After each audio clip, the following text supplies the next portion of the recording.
Pinuntirya ako ng mga babae ko na disipulo.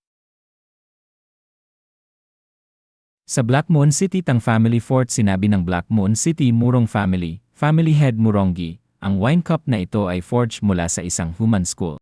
Sinabi ng Black Moon City Kunlun Clan Grand Elder Heilong, Tang Spito Li Young Master, ginamit mo ang school ng isang Kangming Sex Hall Master para gawing wine cup. Sinabi ng Black Moon City, Tang Family Pito Li Young Master, Tang Tianran, Heilong, bakit ka nag-interrupt sa discussion sa pagitan ng tatlong major families? Ang outsiders ay itinuturing ang Kunlun Clan bilang ang ika-4 na great family sa Black Moon City, huwag mong sabihin na naniniwala ka ito ay totoo.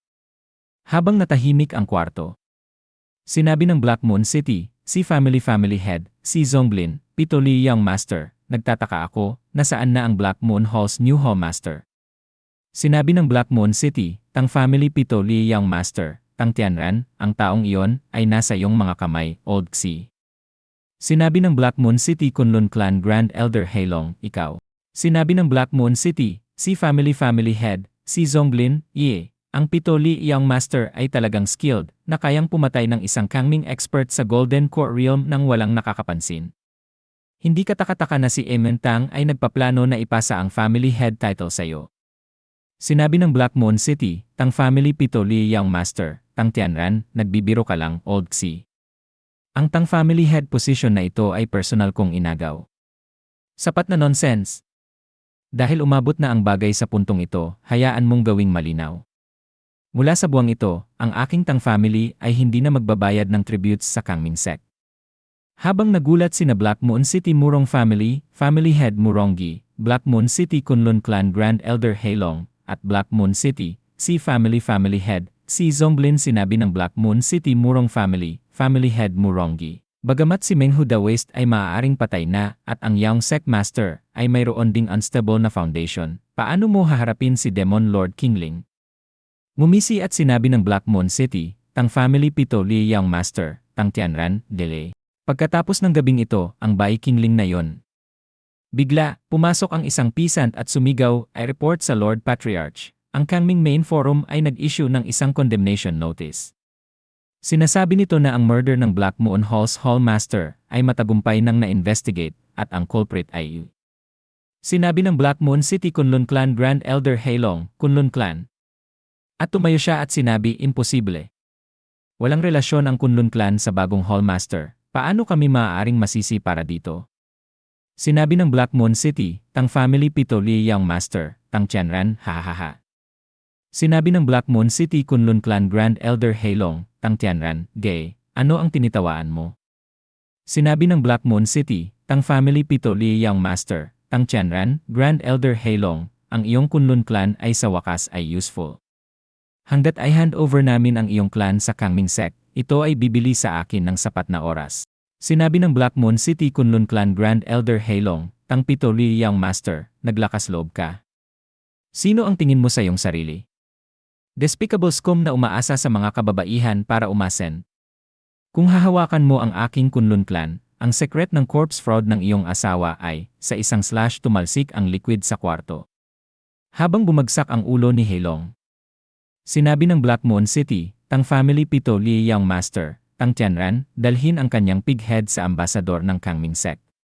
Hindi natin hahayaang maging in vain ang voluntary sacrifice ni Elder Heilong. Bigla, pumasok ang isang batang lalaki at sinabi, Ancestral Patriarch. May urgent news. At bumulong siya kay Xi Zonglin sinabi ni Old Xi sa kanyang sarili, yeah. At tumayo siya at sinabi, Tang Tianran, Pito Li Young Master, Murong Family Head, may nangyaring major sa Xi Clan, at kailangan kong umalis kaagad para harapin ito. I-discuss natin ang plano para sa revolt sa ibang araw. Sinabi ng Black Moon City, Tang Family Pito Li Young Master, Tang Tianran, napaka-rush pa rin ni Old Xi sa paggawa ng mga bagay sa kanyang edad. Sinabi ng Black Moon City Murong Family, Family Head Murongi, patawad, may nangyari ring major sa Murong Family. Mangyaring patawarin ang aking maikling pagstay. Tahimik na nakatayo ng mag-isa si Black Moon City, Tang Family Pito Li Young Master, Tang Tianran sa mesa. At sinabi niya may mali. Mayroong napakalaking mali. Sino ang nagsiset up ng Grand Board na ito? Ang bagong Sect Master na si Yehongi. Ang batang iyon ay walang ganitong kakayahan. Ang veiled nun ng Yinyi Temple. Sa kanyang estilo, tiyak na hindi siya magsisimula sa pinaka-useless na Kunlun clan. Tanging siya ang maaaring siya. Habang iniisip niya si Bai Qingling, sinabi ng Black Moon City, Tang Family Pito Liyang Master, Tang Tianran Kirai, bakit ako nagpapanik? Kasama ko ang aking asawa, walang kailangang ikabahala. Old Demon Bay. Kapag na-resurrect ang aking patay na asawa ngayong gabi, ang iyong kaluluwa ay babalik sa ilog ng mga patay. Sa ibang eksena, sa labas, isang babae ang naglagay ng isang liham sa loob ng bintana ng moving carriage. Nang makita ni Bai Qingling ang liham, at kinuha ni Hua Yuerong, master ng Kangming Sex Yin Gi Temple, ang papel at sinabi, Senior Brother Qingling, ang second at third elders ng Kunlun clan ay na-assassinate na ng aking Yinyi Temple. Tungkol sa Grand Elder na yon, ayon sa inaasahan ni Senior Brother, siya ay na-execute sa harap ng 3 major families sa panahon ng kanilang secret meeting. Sinabi ni Bai Qingling, naiintindihan ko, mahusay ang ginawa mo. Hinawakan ni Hua Yuerong, master ng Kangming Sex Yin Gi Temple, ang dibdib ni Bai Qingling habang nakaupo siya sa kandungan ni Bai Qingling at sinabi, Senior Brother, napaka-indifferent mo ba dahil sa tingin mo ay matanda at faded na ako, o mayroon bang ibang sakura sa iyong puso? Sinabi ni Bai Qingling, sa panahong ito ng internal strife at external threats, ang pag-reclaim ng aking 5 organs at pag-restore ng aking lakas ang aking top priority. Sa ngayon, ang tanging response na maaari kong ibigay sa iyo ay isang imbitasyon na sumama sa akin sa Dreamflow Ecstasy Bed para sa dual cultivation. Bigla, niyakap ni Hua Yuerong, master ng Kangming Sex Yin Gi Temple, si Bai Qingling. Pinindot niya ang kanyang malaki, malambot na dibdib sa kanya at sinabi, dahil napaka-frank ni Senior Brother, dapat mo na lang nilagay ang kama na yon sa carriage na ito. Sa gayon, magagawa ni Rong ng tulong si Senior Brother ngayon. Sinabi ni Bai Qingling, ang bagay ngayong gabi ay dapat tapusin ng may haste, walang spare time para dito. Narito na tayo. At lumakad sila palabas at sinabi, pagkatapos ng 100 taon, sumama sa iyong Senior Brother sa pagsupres ng lahat ng mga kaaway. Nang ginamit ni Hua Yuerong ang kanyang mahika at itinaas ang kanyang kamay, bumukas ang parol.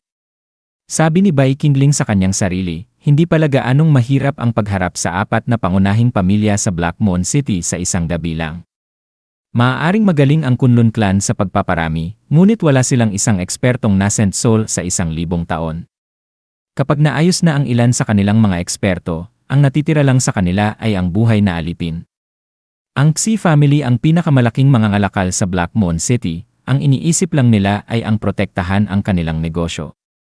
Ang taga-suporta ng Xi family, si Menghu Daoist, ay pinatay ko, kaya kailangan nilang mabilis ng bagong taga-suporta at pangako. Ang ikapitong binata ng Tang family, takot ako na ang kamatayan lang ang makapagpapahinto sa kanya. Siya ang pangunahing target ngayong gabi. Kung tungkol naman sa Murong family, nang nasa harap na ni Bai Qingling at Hua Yuerong si Murongqi at ang kanyang yumuko kasama ang kanyang mga tauhan at sinabi, bumabati si Murongqi sa 2 temple master mula sa mas mataas na sekta.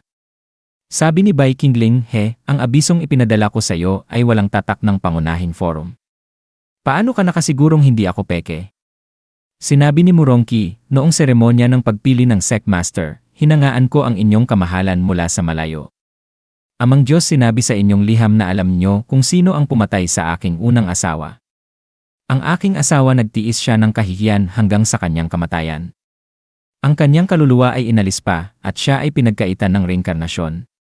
Para sa akin, kay Murongqi, walang mas mahalaga pa sa mundong ito kaysa sa paghiganti. Sabi ni Hua Yuerong, kapag sinabi ko sa iyo kung sino ang pumatay, may lakas ka bang kumuha ng paghihiganti? Nagulat si Murongqi at sinabi, kahit ang pumatay ay ang sect master ng Kangming, gagawin ko Sabi ni Hua Yuerong, anong biro iyan? Ang ikapitong binata ng Tang family, si Tang Tianran. Nagulat si Murongqi at sinabi, ano? Kayong dalawa, sinusubuhan niyo ba akong gumawa ng dahilan para mag-away ang Murong family at ang Tang family? Nagliyab ang aura ni Hua Yuerong habang sinasabi, lakas ng loob mong pagdudahan si Temple Master Bai. Kahit na nagsinungaling kami sa iyo, ano ang magagawa mo? Biglang itinaas ni Bai Qingling ang kanyang kamay para pigilan si Hua Yuerong at nagulat si Hua Yuerong nang sabihin ni Bai Qingling, haha, hindi na kailangang takutin ang pinuno ng Murong family. Ayos lang kung hindi ka maniwala sa akin, Pero imposible namang hindi ka maniwala kay Madam Ling mismo, di ba? Nangumiti si Bai Qingling. Makalipas ang ilang sandali, sa kabaong ng unang asawa ni Murongqi. Sinabi ni Murongqi, bagamat hindi ko alam kung paano nalaman ni Amang Diyos na gumamit ako ng yelong kabaong para panatilihing buo ang katawan ng aking asawa.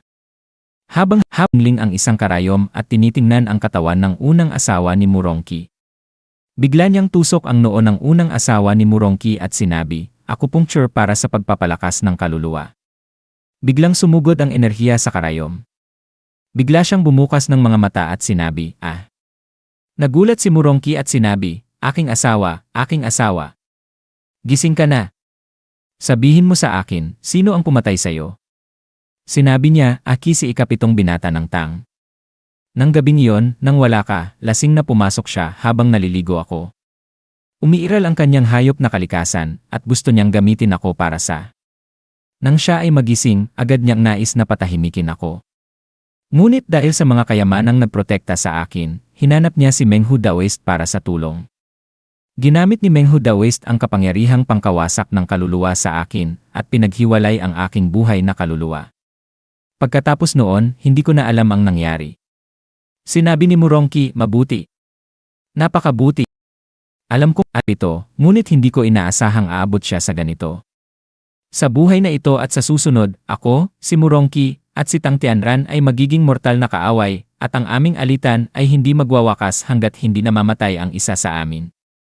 Tumingin si Murongqi sa likuran at sinabi, Amang Diyos, alam na ba ng pangunahing altar ang plano ng 4 na pangunahing pamilya? Ang pag-atake sa Kunlun Clan muna, ito ba ay sinadya para mapanood namin? Sinabi ni Bai Qingling, matalino ka. Siyempre, alam na ng pangunahing altar na nagbabalak maghimagsik ang mga pamilya sa Black Moon City. Ngunit wala itong kinalaman sa'yo, sa ngayon wala itong kinalaman sa'yo. At siya ay yumukod sa lupa habang sinasabi, ang aking Murong family, isang pamilyang henerasyon ng mga tagapaglikha ng sandata, ay handang mag-alay ng 3,000 kultibador na nagre-refine ng sandata.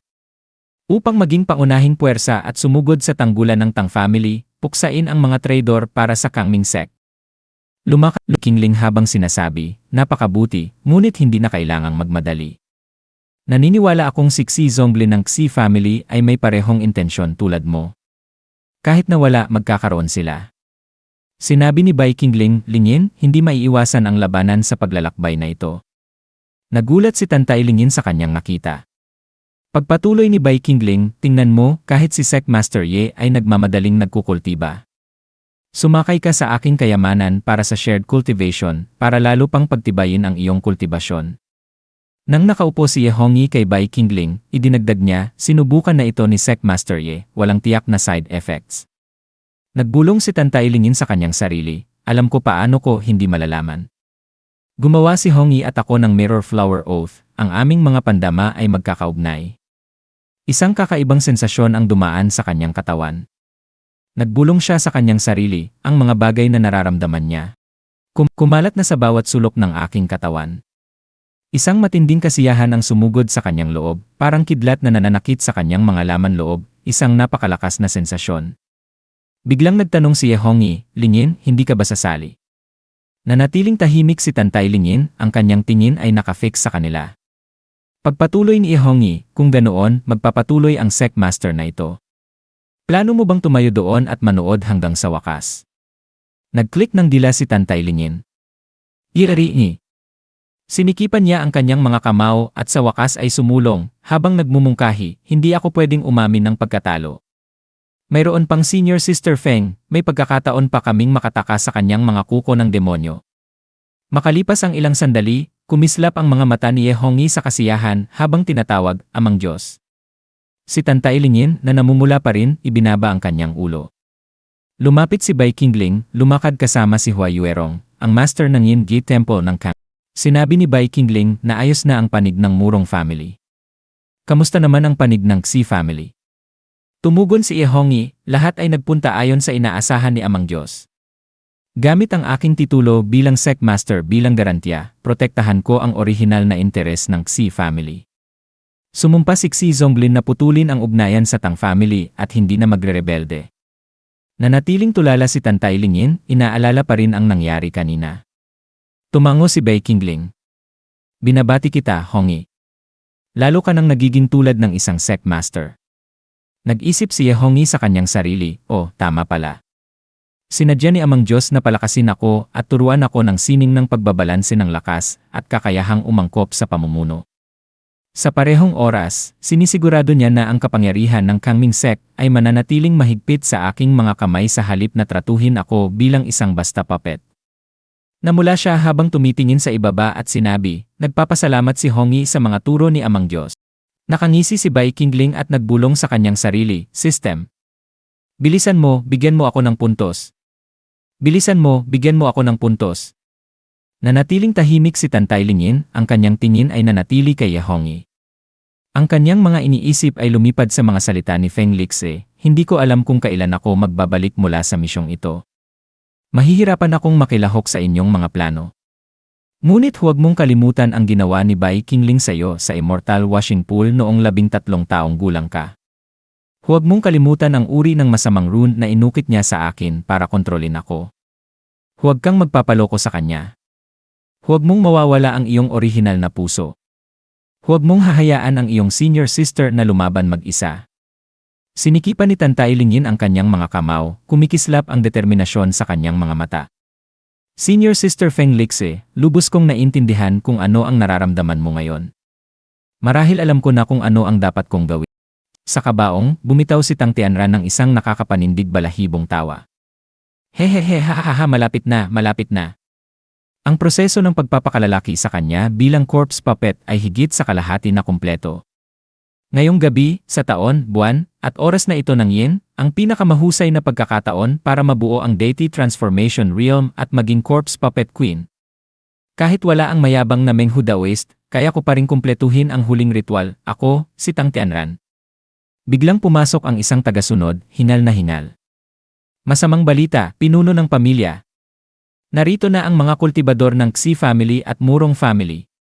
At ang Kunlun clan ay sinasamantala ang pagkakataon para umatake. Pumapatay sila papasok sa tanggulan, malapit na silang pumasok sa tanggulan ng pinuno ng Tang family kung nasaan ka ngayon. Nagtwist ang mukha ni Tang Tianran sa galit. Impossible. Ganap na imposible. Hindi ba sila takot sa aking patay na asawa? Tumungo ang kanyang mga tiyak na ang babaeng iyon mula sa Kangming Sect at ang kanyang mapagkunwaring bastard na Amang Diyos. Nagngangalit ang kanyang mga ngipin, sumigaw siya, mayroon pang isang stick ng insenso na natitira. Patayin sila kahit na kailangan mong mamatay. Kapag bumalik ang aking asawa sa mundo ng mga buhay, ang lahat sa Black Moon City na hindi kabilang sa aming pamilya ay iaalay bilang mga buhay na sakripisyo. Mabuhay! Aking minamahal! Sa labas, ang buwan ay naging dugo pula habang ang pulang enerhiya ay sumugod sa langit. Sinikipan ni Murongki ang kanyang mga mata. Ano ang nangyayari? Ang Blood Moon ay puno ng langit ito ay isang masamang senyas. Ngunit wala na tayong ibang pagpipilian. Pabagsakin si Tang Pito at magbayad para sa ating mga kasalanan. Nag-atubili si Old Si. Ngunit mamamatay tayo. Lahat tayo. Sinikipan ni Murongki ang kanyang mga kamao. Ang asawa ni Tang Pito, si Qin Yuer, ay ang dating sentes ng Ethereal Palace. Siya ay nagpakamatay. Minahal niya ng tanga si Tang Tianran at kusang lumubog sa demonyo, nagbago bilang isang nakakatakot at kakaibang Seven Fiend Corpse Demon. Lamang sa isang lubhang yin na sandali tulad ngayong gabi ay maaari siyang mabuhay na nagkakaroon ng kultibasyon ng Deity Transformation Realm. Bumuntong hininga si Old Xi. Mas alam ko ang mga detalye kaysa sayo, kaya palagi akong maingat kay Tang Pito. Ngunit pinutol siya ni Murongki. Tama na, Old Si. Nagliyab ang isang apoy na aura sa paligid niya habang ang kanyang mga mata ay nagliyab sa galit. Ang kahihiyan ng aking asawa ay isang sama ng loob na ibinabahagi ko kay Tang Pito, isa na hindi ko kailanman mapapatawad. Inilabas niya ang kanyang talim, ang kanyang intensyon na pumatay ay sumugod. Personal kong puputulin ang kanyang ulo ng aso at iaalay ito kay Amang Diyos. Sa Demon Ceiling Valley, ang labanan sa pagitan ni Bai Qingling at ng Muxin Gang ang dating Sacred Maiden ng Ethereal Palace, si Qin Yuer, ay lumaban kasama ang Grandmaster ng Righteous Sect laban sa Supreme Lord ng Demonic Path. Sa isang desperadong pagtatangka na lumikha ng pagkakataon para kay Muxin Lan, inatake ni Qin Yuer ang Demon Lord ng palihim na nag-alay ng kanyang sarili sa proseso. Sa kasamaang palad, pareho sila at ang Demon Lord na tinamaan ng Nine Tribulations Devouring Yin Flame na nag-iwan sa kanya ng peklat. Pagkatapos ng labanan, nahulog siya sa kawalan ng pag-asa. Gayunpaman, sa kanyang pinakamadilim na sandali, nakilala niya ang kanyang tinatawag na tunay na itinakda. Magkasama silang tumugtog ng mga tugtuging magkakasundo, ang kanilang mga kaluluwa ay umugong bilang isa. Magkahawak kamay, sila ay naglakbay sa mundo. Ibinigay niya ang kanyang buhay para sa kanya. Para sa musmus na Qin Yuer, marahil ito ang perpektong landas, ang pinakadakilang pagkakataon ng kanyang dao. Ngunit hindi niya kailanman nalaman. Ang lalaking umiyak ng labis sa kanyang libig. Nang gabing iyon, umiinom siya at nagdiriwang sa Chanhua Brothel kasama ang fierce stager Taoist. Nang sinabi niya sa kanyang mga itim na disipulo, mga kapatid, sumugod. Maghiganti para sa mga matatanda. Nang sinabi ng kanyang mga itim na kaibigan, kunin ang mga kayamanan. Kunin ang mga babae. Ngayon, ang aming Kunlun clan ay babangon at kukuha ng karapat-dapat sa amin. Sinabi ng kanyang iba pang mas itim na kaibigan, Blood Moon Ghost. Ha! Kami ang Kunlun ay mga inapo ng itim na dragon. Pipigil namin ang lahat ng masamang espiritu. Sinabi ni Murong Qi, naglulunsad ng buong pag-atake ang Kunlun clan. Hindi nagmamadali. Obserbahan muna natin. Nang may isang malaking bagay na inihagis sa kanila. Isang titan na sigaw ang sumigaw na nagsabi ng uwa. Isang malaking figura ang lumitaw at sinabi, asawa. Asawa, nasaan ka? Hindi mabubuhay si Yuer nang wala ka. Pakiusap, pumunta ka at tingnan si Yuer. Isang boses ang kumalat bilang tugon ng sinabi ni Tang Tianran, nandito ang iyong asawa, habang siya ay tumalon sa langit. Lumapag siya at sinabi, maligayang pagbabalik, aking ginang. Kahit ano ang maging iyong anyo, ang aking pagmamahal sa iyo ay hindi nagbabago. Ikaw ang aking ipinagmamalaki. Nang hinalikan niya si Qin Yuer sa pisngi, napuno ng mga hininga ng gulat ang hangin. Nang sinabi ng isang itim na lalaki, Diyos ko. Lakas ng loob niyang halikan siya. Sinabi ng kanyang mas itim na kaibigan, anong walang awang tao, mas mabagsik pa sa amin na mga kunlun. Sinabi ni Tang Tianran kay Qin Yuer, aking ginang, ang mga hangal na ito ay hindi kailanman makakaunawa ng kadalisayan ng ating pagmamahal. Patayin silang lahat, lalo na ang mga kunlun na basurang ito na sinasamantala ang kabuluhan. Walang buhay na maiiwan. Habang ang kanyang mga mata ay kasing talas ng kutsilyong pangmantikilya. Biglang itinaas ni Qin Yuer ang kanyang mga braso na parang titan. At sinimulan niya ang kanyang pagwawasak sa isang distansya. Sinabi ni Elder Xi kay Murong Qi, nakita mo ba yon, kapatid na Murong? Demon na iyon ay may lakas na hindi bababa sa nascent soul stage. Hindi tayo kaya nito. Sinabi ni Murong Qi, Elder Xi, nakikiusap ako sa iyo, para sa kapakanan ng ating dating pagkakaibigan, tulungan mo ang aking Murong clan na makatakas sa lungsod. Wala akong ibang pagpipilian sa bagay na ito. Habang siya ay sumugod patungo sa kabuluhan. Sinabi ni Tang Tianran, walang halaga kang Murong Qi, ano ang kinain mo ngayon para biglang tumubo ang iyong gulugod? Aking ginang, pirahin mo siya. Sinabi ni Qin Yuer, ayon sa iyong kagustuhan, aking pag-ibig. Habang siya ay nagpaputok ng mga sinag ng enerhiya mula sa kanyang mga mata na parang higante. Sinubukan ni Murong Qi na harangan ang atake. Ngunit ang kanyang depensa ay nabasag habang siya ay inihagis palayo. At sinabi niya sa kanyang sarili, isang nakakatakot na intensyon na pumatay hindi bababa sa mid-nascent soul level. Biglang tumingin si Qin Yuer sa kanya at biglang tumingin kanyang sarili, isang pangalawang pag-atake. Sobrang lakas, sobrang bilis, hindi ko kayang depensahan. At sinabi niya, amang Diyos Sect Master. Ako, si Murong Qi, ay masayang mamamatay para sa Kangming. Bigla mula sa langit isang pulang sinag ang patungo sa kanila. Habang ito ay humaharang sa atake ni Qin Yuer sa gitna ng hangin. Sumigaw si Tang Tianran sa gulat at kalituhan habang sinasabi, sino? Sino ang may lakas ng loob na iligtas ang isa na papatayin ko? Sa langit, isang Blood Moon ang lumitaw habang si Bai Qingling ay lumulutang at sinabi niya, mamatay. May utang ka sa akin. Hanggang sa hindi mo pa nababayaran ang iyong utang Sino ang pumayag sa iyo na mamatay? At dito muna nagtatapos ang ating kwento sa araw na ito. Kung nagustuhan niyo ang kabanatang ito, suportahan ang channel sa pamamagitan ng pag-like, pag-comment at pag-subscribe. Malaking tulong ang inyong suporta upang makapaghatid pa tayo ng mas marami at mas magagandang kwento. Magkita-kita tayo sa susunod na kabanata. Maraming salamat sa panonood at magandang araw sa inyong lahat.